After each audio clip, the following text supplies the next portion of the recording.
싸움에서 승리하는 귀한 분들 되시기 바랍니다. 예, 아멘 소리가 조금 커졌네요. 예, 우리가 날마다 그리스도 안에서 아멘의 축복 누리시기 바랍니다. 예, 오늘은 맥주감사주일 예배로 드립니다. 맥주감사주일은요, 한 해의 첫 곡식을 추수하는 그 첫 주간에 하나님 앞에 예배드리라는 것이죠. 감사예배. 그게 맥주감사절입니다. 우리나라는요, 그러니까 한 해의 첫 수확이 보리입니다. 그래서 보리 맥을 써서 맥추, 감사 예배. 하나님께서 한 해의 첫 수확을 나에게 주셨습니다. 그것을 감사로 드리는 예배죠. 이스라엘은 밀입니다. 한 해의 첫 수확이 밀이에요. 그래서 밀을 수확했을 때 하나님 앞에 드리는 거죠. 그 감사 예배를 하나님께서는 드리는데 사람이 임의로 정해서 드리는 예배가 아니라 하나님께서 정해주신 거예요. 이스라엘 백성과 구원받은 백성들에게 1년에 3번은 감사로 하나님 앞에 예배 드려라. 축제 예배를 드리라는 거예요. 그 첫 번째가 유월절이죠. 우리를 구원하신 그 은혜 항상 잊지 말고 매년 정말로 유월절 그 시기가 되면 항상 하나님 앞에 감사 예배 드려라. 두 번째, 한 해의 첫 수확을 얻게 되어졌을 때 하나님께서 그것을 통해서 우리를 인도하시고 도우신 것을 감사하여 예배드려라. 감사 축제 예배죠. 그리고 마지막 또한 모든 추수를 다 하고 나서 한 해에 먹을 곡식을 다 거둬들인 다음에 또 하나님 앞에 또 감사 축제를 드리라는 거예요. 그게 수장절, 추수 감사절 예배입니다. 출애굽기 34장 22절, 그리고 또 민수기 28장 26절, 신명기 16장 16절에 이 부분에 대해서 정확하게 나오고 있죠. 이 날은요, 다른 일 하지 말고 하나님께 감사하라는 거예요. 그 감사 예물도 드리라는 거예요. 그리고 또한 하나님께서 우리를 통해 정말로 그 인도하시고 구원하시고 축복하신 것을 감사로 축제 예배 드리라고 성경은 분명히 이야기를 하고 있죠. 이걸 또한 후대에게 가르치라는 겁니다. 그래서 오늘도 우리가 맥주 감사 예배를 드리는 시간들을 갖습니다. 내가 수확을 했으니까 하나님 앞에 감사합니다 해서 드리는 예배이기보다는 하나님께서 나에게 주셨기 때문에 하나님께 드립니다. 이런 감사의 은혜가 우리 안에 넘치시기를 바랍니다. 생각을 해보세요. 출애굽한 이스라엘 백성들입니다. 우리 이제 출애굽기를 계속 보잖아요. 출애굽을 해가지고요, 그들이 가나안 땅에 가기 전에 그 가운데 길이 광야입니다. 사막이에요. 그 사막에서 40년을 머물러 있어야 돼요. 그럼 생각을 해보세요. 사막에서 곡식을 걷는 게 쉬운 일인가요? 사막에서의 땅을 개간하고 거기에서 씨를 심고 그것이 자랄 때까지 정말로 가꾸고 다 해가지고 거기서 열매가 맺을 때까지 기다리는 거, 그게 보통 일인가요? 쉽지 않은 거거든요. 그런데 하나님께서 함께 하시면 가능하다는 거예요. 하나님께서 함께 하시면 사막에 있어도 상관이 없다는 거예요. 하나님께서 역사하시고 함께 하시면 불가능을 가능케 하신다는 겁니다. 그게 바로 광야에서 40년 동안 이스라엘 백성들의 삶이었죠. 거기에서 감사 예배, 첫 수확, 7월 첫째 주 정말로 하나님 앞에 감사 예배를 항상 드리는데 후대들에게도 이걸 꼭 가르쳐라. 구원받은 자들도 항상 잊지 말고 해라. 여기엔 영적인 의미가 담겨져 있죠. 다시 하면 수확이 이기 전에 우리를 구원하신 하나님, 거기에 대한 감사, 우리의 하나님의 자녀를 인도하신 그 은혜에 감사, 그리고 하나님께서 우리의 모든 삶을 책임져 주신다는 사실을 믿고 무엇해라? 감사. 이 감사의 예배가 우리 안에 차고 넘치는 귀한 분들 되어지시기 바랍니다. 나의 인생이요, 나의 노력과 내 힘으로 사라질 것 같지만 그렇지 않아요. 내 인생을 살잖아요. 내 힘으로 사라질 것 같죠? 그렇지가 않아요. 내 능력을 가지고 내 노력을 가지고 살면 될 것 같죠? 근데 그게 안 돼요. 여기 있는 분들이 다 그렇게 살아보셨잖아요. 돈이 있으면 될 것 같고요. 내 자신이 건강하면 될 것 같고 하는 일마다 잘 되면 참 좋을 것 같은데 이것도 뜻대로 잘 안 돼요. 내 마음대로 안 되는 것이죠.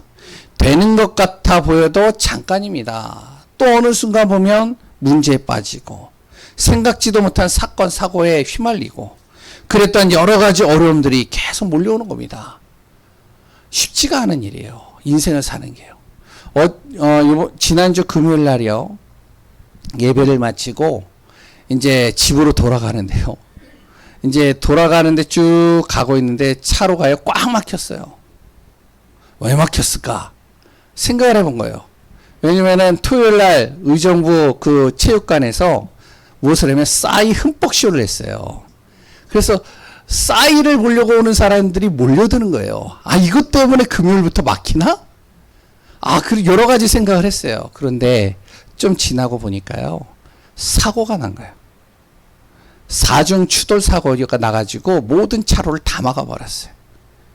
완전히 소방차가 오고요. 경찰차들이 오고요. 완전히 거기에 아수라장이 돼 있었어요.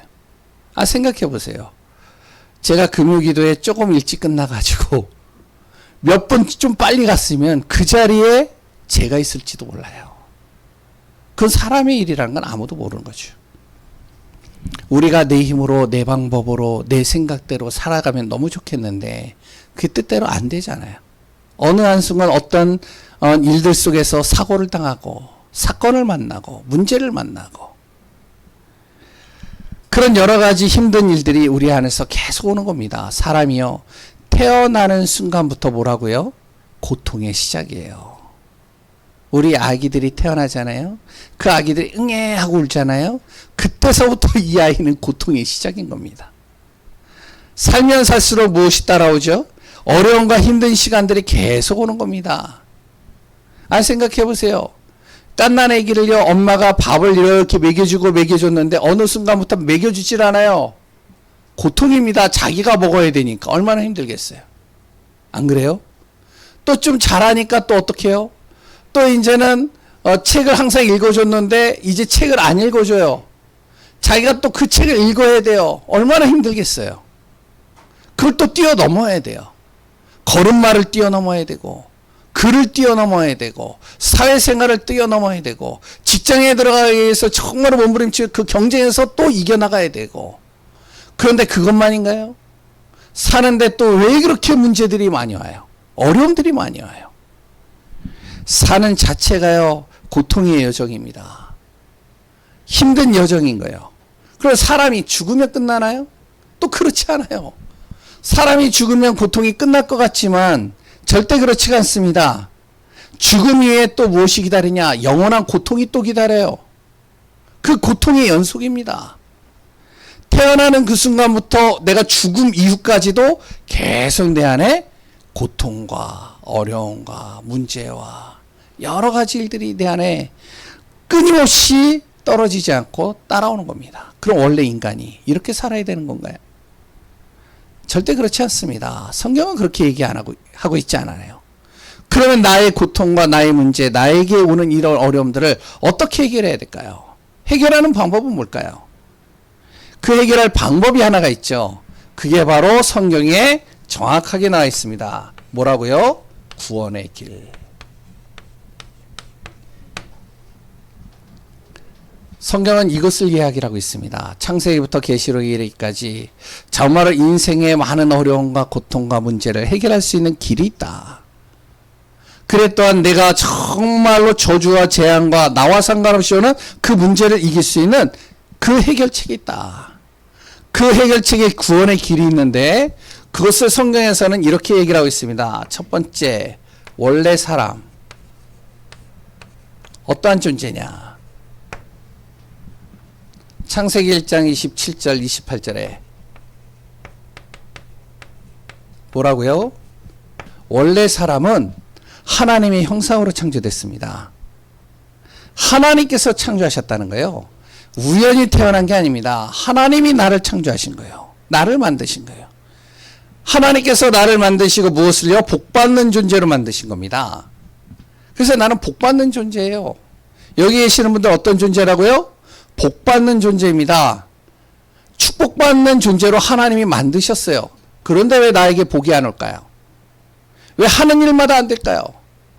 왜 복은 오지는 않고 왜 자꾸만 문제가 오고 힘든 일이 오고 어려움들이 오고 갈등이 오고 고통이 계속 따라올까요? 그 이유가 뭘까요? 사람에게 고통이 오는 이유. 성경은 간단하게 이야기를 하고 있습니다. 뭐라고 얘기를 했냐? 창세기 3장에 하나님 떠난 그 순간부터 고통이 시작됐다라고 성경은 이야기를 하고 있어요.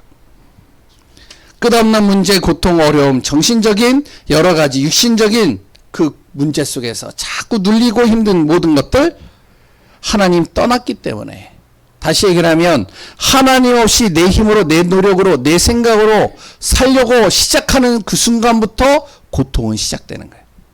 어려움은 시작되는 거예요. 저주와 재앙은 끊임없이 내 안에 따라올 수밖에 없는 겁니다. 그러니 어떻게 되어지죠? 뜻대로 내 마음대로 안 되니까 결국에는 보이지 않는 이 사단의 틀에 내가 갇혀버린 겁니다. 여기서 빠져나와야 되는 거예요. 그 성경에서는 이렇게 얘기를 하고 있어요. 에베소서 2장 1절에서 3절에 하나님 떠난 순간 사람은 하나님을 아는 영이 죽어버린 거예요. 그 영이 죽어버리는 순간 사람은 어떻게 되어지냐? 세상의 즐거움과 세상의 풍습과 세상의 방법으로 살아보려고 몸부림을 치는데 보이지 않는 공중권세 잡은 자 악한 영이 나를 사로잡아서 내 운명과 사주팔자와 나의 모든 삶 속에 정말로 될 수 없는 상황 속으로 저주와 재앙 속으로 끌고 들어가는 겁니다.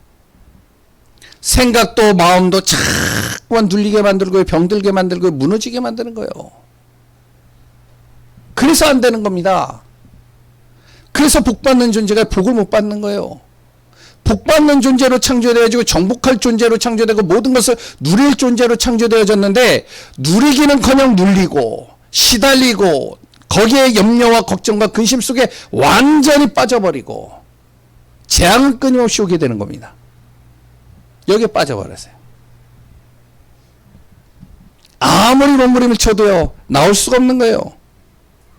그러니까 이렇게 살다가 어떻게 되어지죠? 결국에는 사람이요 지옥 배경 돼버리는 거예요. 사람이 사는 것도 지옥이요 죽는 것도 지옥이요 모든 것들이 다 지옥인 거예요.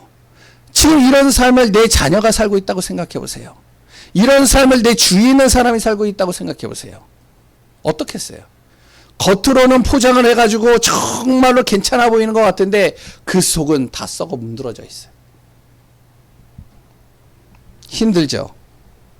그런데요 빠져나와야 되는데 방법을 몰라요.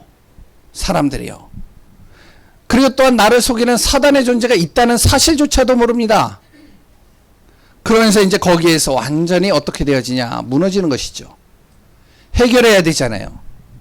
어떻게 해결해야 될까요? 그러면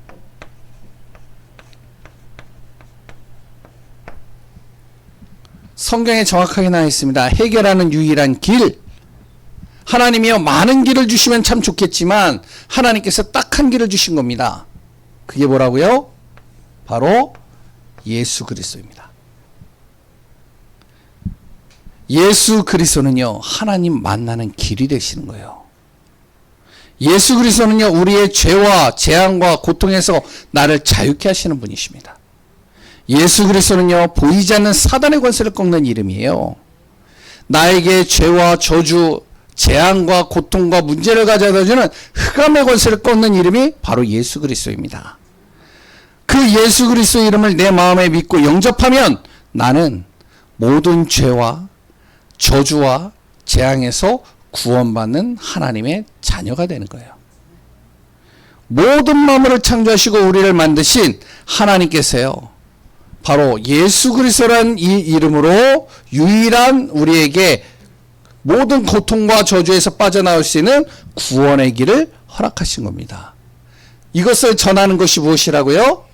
그게 구원의 길이에요. 우리가 십자가를 가지고 갈 수도 있고 여러 가지를 다 할 수 있는데 실질적으로 우리 성도님들 전부 전체적으로 다 알아야 됩니다. 원래 내가 어떠한 존재냐? 내가 저주받아야 될 인생이냐? 내가 정말로 재앙 속에 빠져야 될 인생이냐? 그렇지 않다는 거예요. 그럼 왜 내가 자꾸만 고통과 문제 속에 빠지느냐? 그 이유가 뭐냐? 그럼 그걸 해결할 수 있는 방법이 뭐냐? 사람의 방법으로 해결하면 좋겠지만 사람의 방법으로 안 된다는 거죠. 그래서 우리가 구원의 길 예수 그리스도를 정말로 믿는 것이고 그 그리스도를 따라서 인도받는 것이고 그 그리스도를 전하는 겁니다. 이 사실이 믿어지지 않는다면 그렇다면요 우리가요 예배드릴 이유가 없어요. 이 사실이 안 믿어지면요 하나님 앞에 감사 예배 드릴 필요가 없어요. 하나님이 안 믿어지는데요. 하나님이 나를 구원하시기 위해 예수 그리스도를 보내셨다는 사실이 안 믿어지는데요. 그럼 어떻게 해야 되냐? 내 힘으로 살면 돼요. 내 방법으로 살면 돼요. 내 열심으로 살면 돼요. 다를 거 없습니다. 근데 그렇게 살아보시면 어떨까요? 우리가 꼭 기억해야 됩니다. 내 자신이 예수 그리스도를 믿고 있다는 사실, 그것이 내 안에 감사가 되어지는 예배가 되시기 바랍니다. 그럼 예수 그리스도를 통해 하나님을 만나고요. 하나님의 자녀가 되면 뭐가 달라질까요? 첫 번째, 하나님 자녀가 되면요.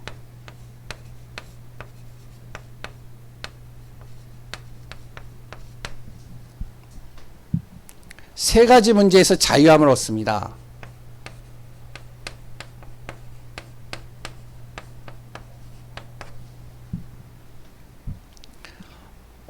그 첫 번째가요, 죄에서 자유함을 얻어요. 죄에서.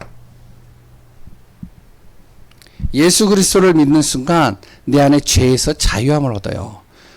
죄는요 그냥 사라지지 않습니다.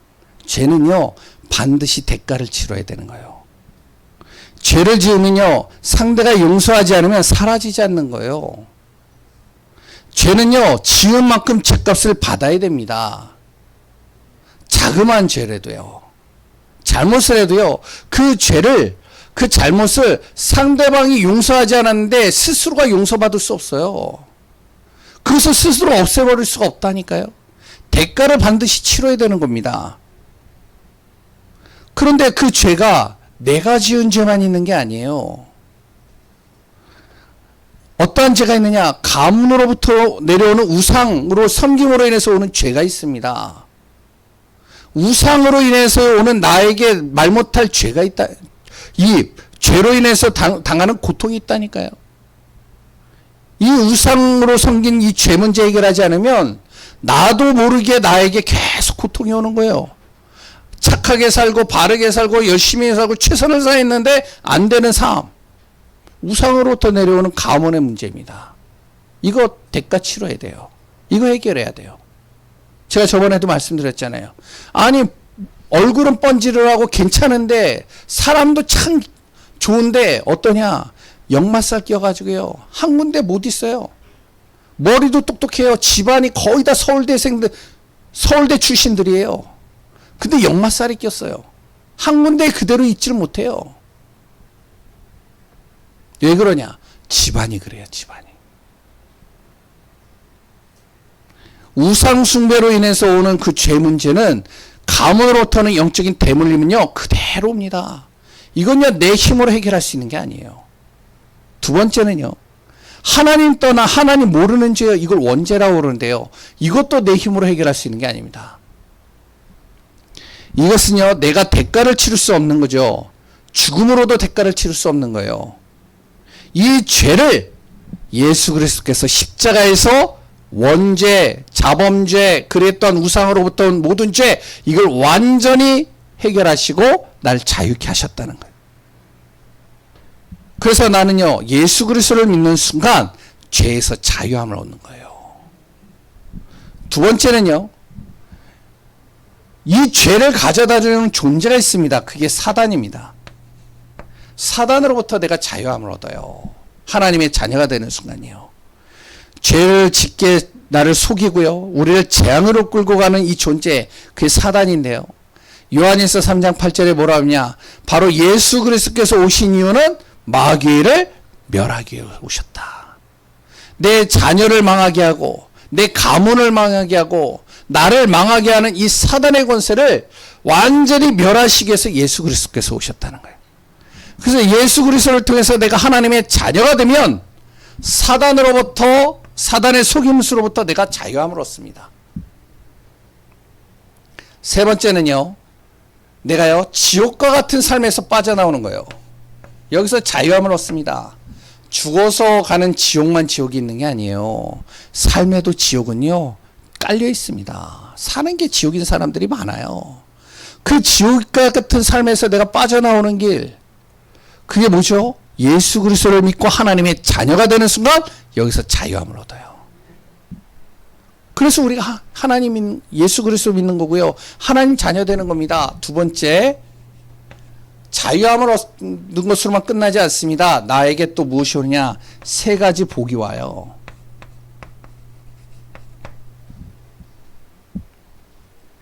그 첫 번째 복이 뭐냐면 바로 영적인 복입니다. 원래 인간은요 육신으로만 이루어진 존재가 아니에요.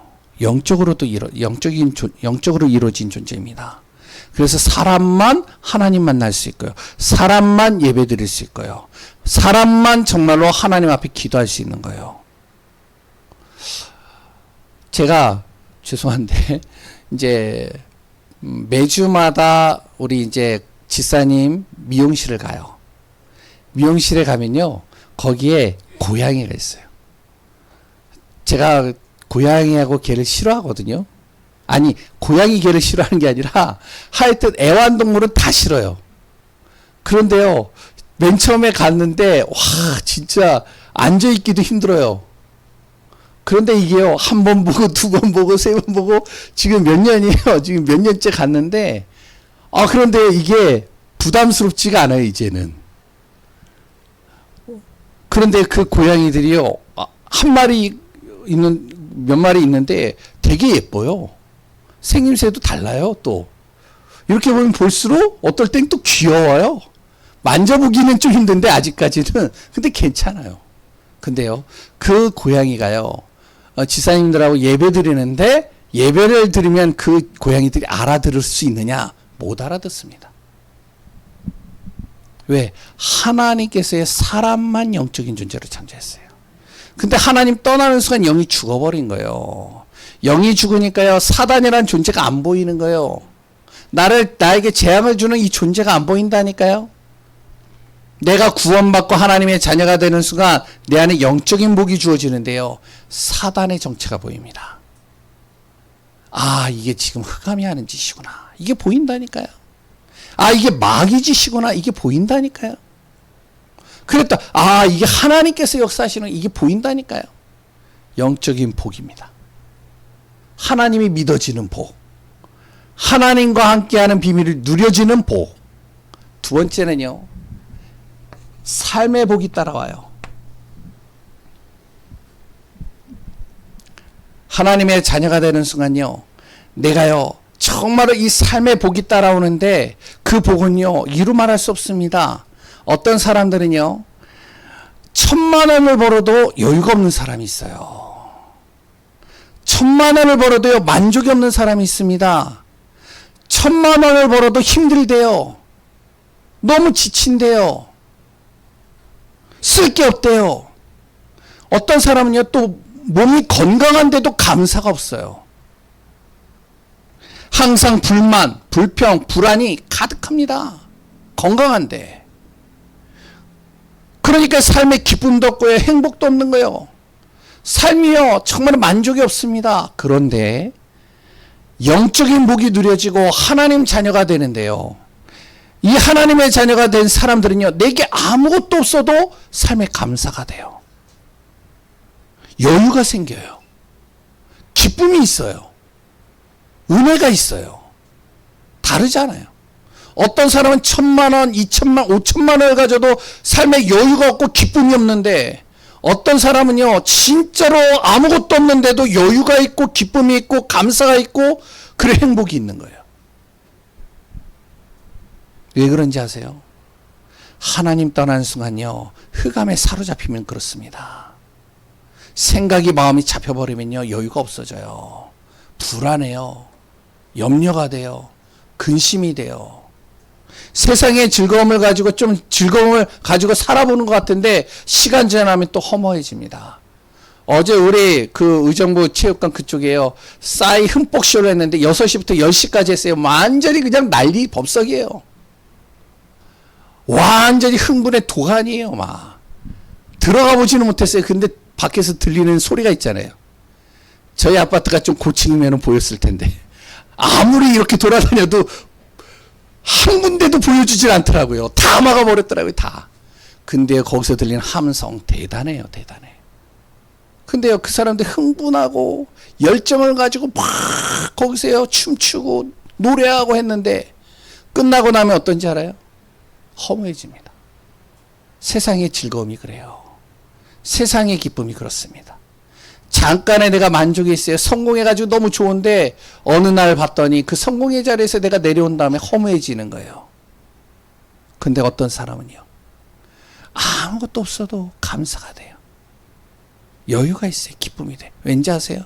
하나님이 함께 하시는 순간, 그의 인생을 하나님께서 인도하시는 순간 내 삶에 문제가 있어도 문제로 안 보입니다. 걱정이 있어도 걱정으로 안 보여요. 왜? 하나님이 나와 함께 하시니까. 하나님이 나를 인도해 갈 것이니까. 하나님이 나를 도우실 것이니까. 미래가 염려가 아니에요. 소망이 되는 거예요. 이게 진짜 복 아니겠어요? 당연히 그러니까요. 미래가 기대가 되겠죠. 불안이 아니겠죠. 미래가 축복이 되는 겁니다.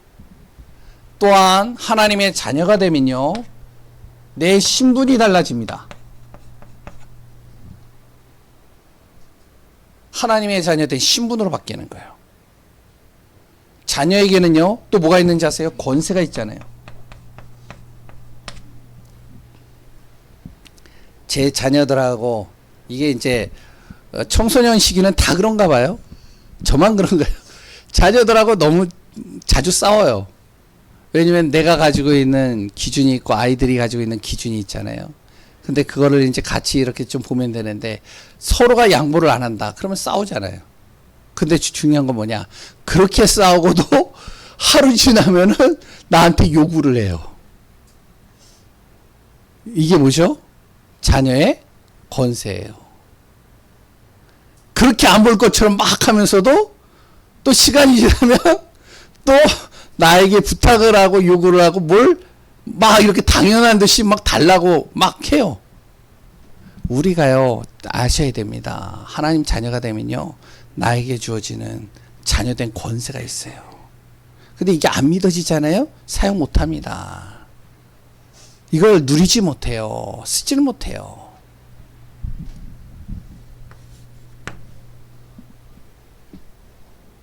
그러면 하나님의 자녀가요, 살아가는 방법이 있죠.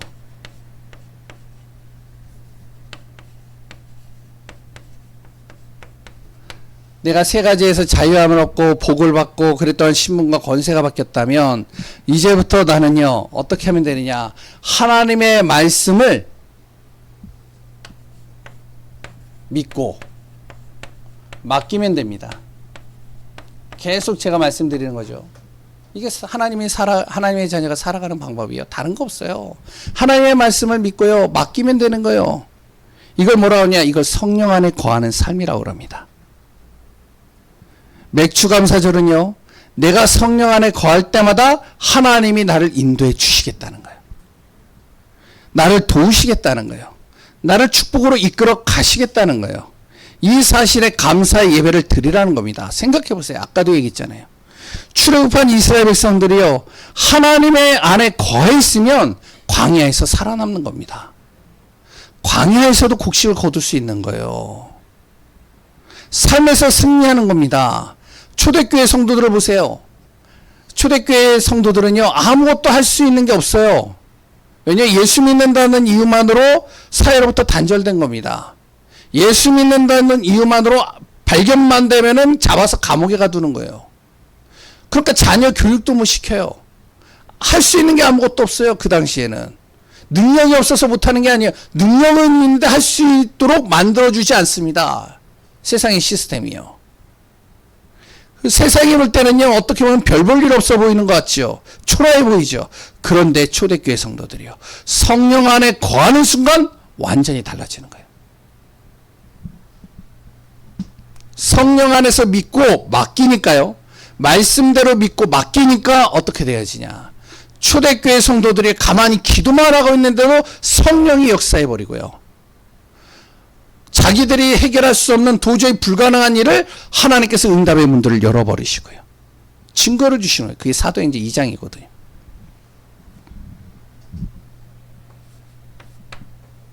그래서 정말로 우리 성도님들이 무엇이 되냐. 하나님의 말씀을 믿고 맡기는 삶을 살면 됩니다. 저와 우리 성도님들이요. 그리고 말씀 따라가면 돼요.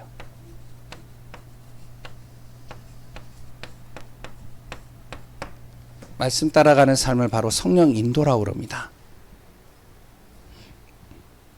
내가 고민하고요, 불안하고요, 두려워할 것 없어요. 말씀대로 가면 돼요. 아니, 우리가 출애굽 계속 보잖아요.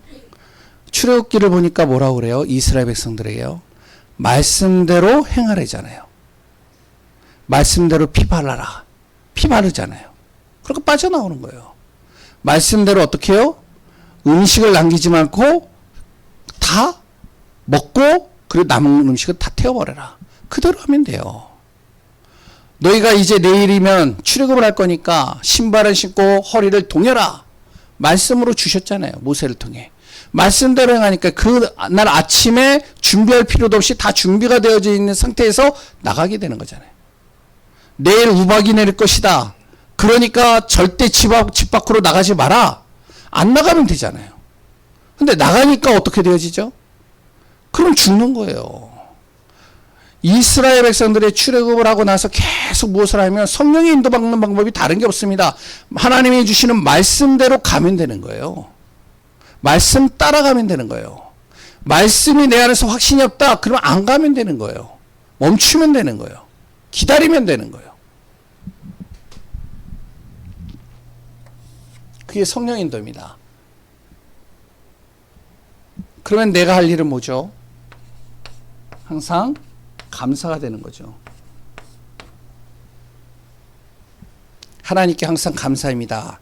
말씀대로 인도받으면요, 지금 당장에는 내 뜻과 맞지 않아도요, 결국에는 그것이 응답으로 따라와요.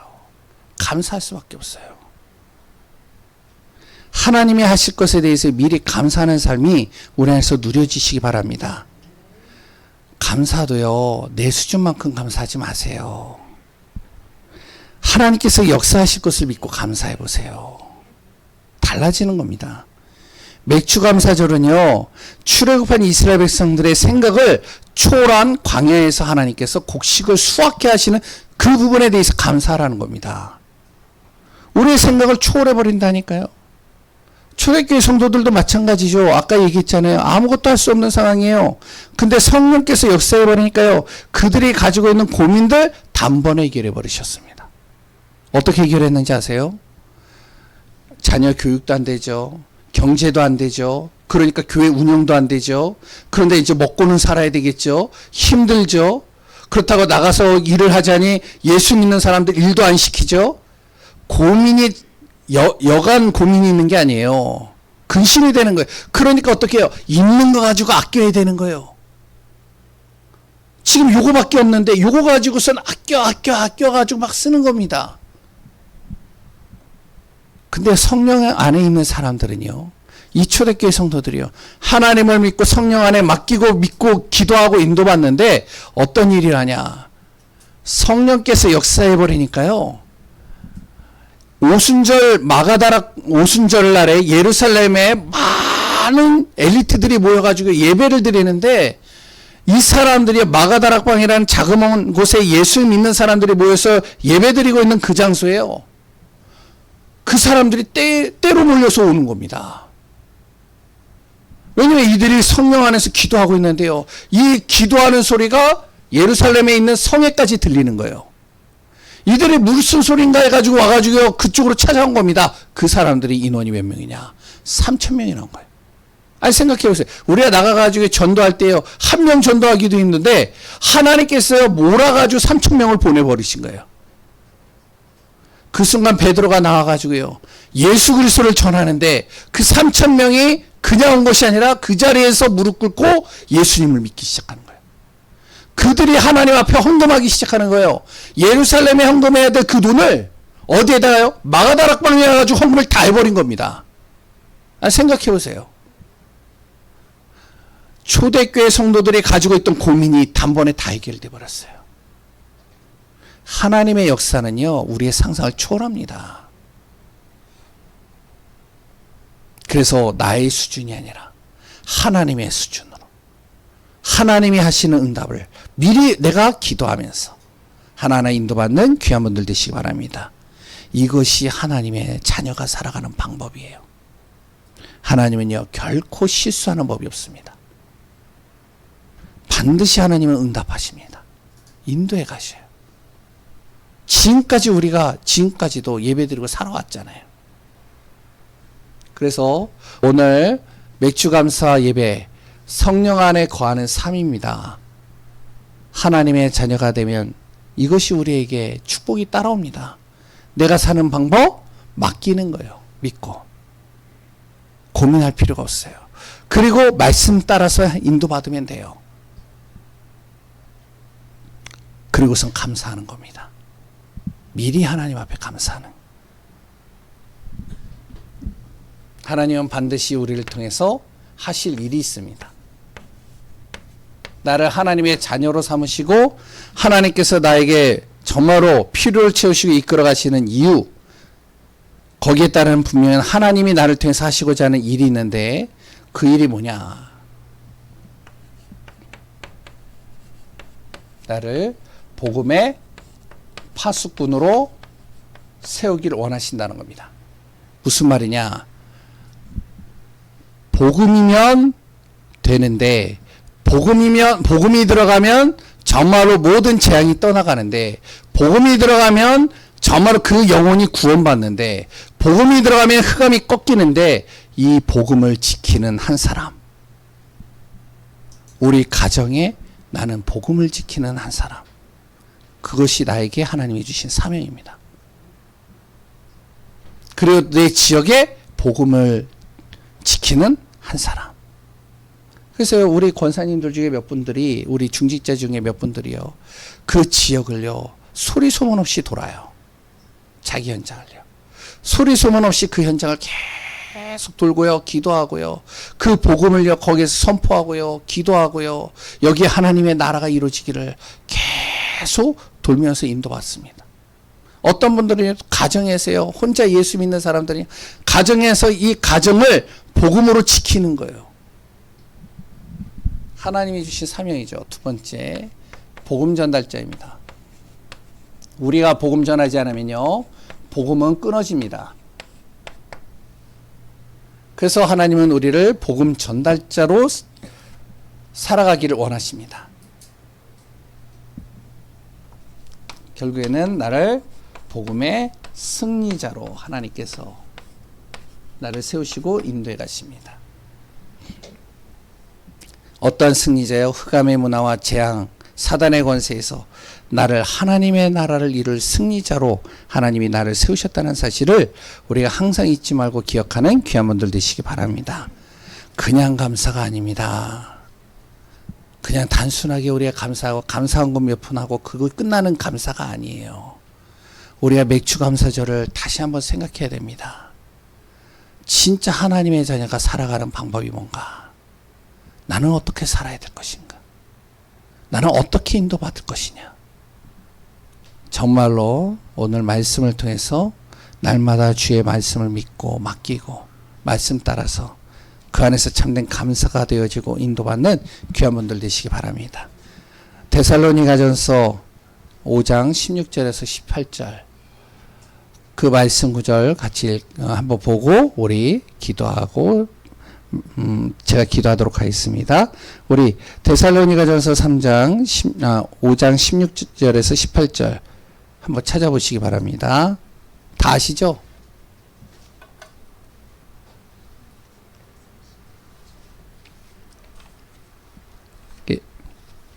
같이 읽습니다.